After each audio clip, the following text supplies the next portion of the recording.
100. Good evening, ladies and gentlemen. Thank you for waiting around. A long night, a successful night, and another great performance by the miracle man, Daniel Jacobs. I think what you saw tonight was the difference between a world-class middleweight and an elite middleweight.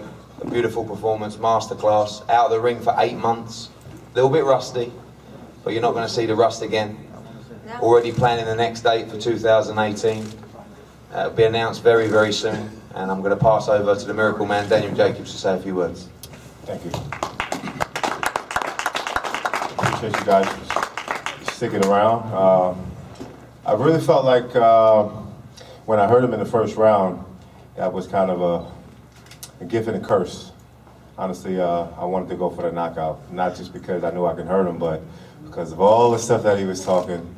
I guess it was just in me just to stop him and prove a point. But in doing that, I could have did a little bit better as far as being sharp, but like my promoter said, we've been out the ring for a couple months, and it's only about getting sharp and staying active and making sure that that doesn't repeat itself.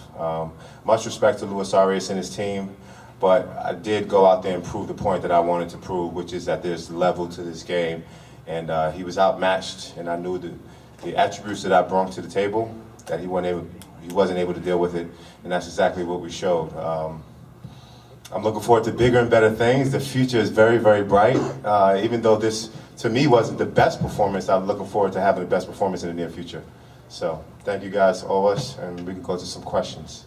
Danny, not sure if you caught the tail end of his post-fight, but John David Jackson had a lot to say. He said you were a cruiserweight in the ring, essentially, and then he made a big deal that you came in, you know, huge, like in a whole different weight class than Lewis do. I know you hate being, you know, getting that accusation post the Triple G fight. That's been a big thing of you not weighing in on the scale. Can you make a comment on that? Well, I mean, I make middleweight, and I'm probably the biggest middleweight because I skip leg day.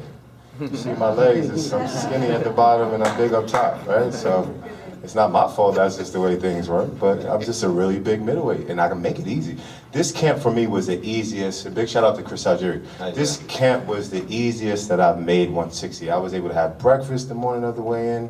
I was able to feel good and feel strong. I can't help if I'm a big middleweight, but that's not an excuse for anyone, because if you're an elite, then you're elite and you know how to avoid certain shots, and I don't think he was really able to avoid much. I mean, he held and he grabbed and, you know, he ducked and dodged, but I'm just an elite fighter. It just so happens I'm one of the biggest middleweights in the world.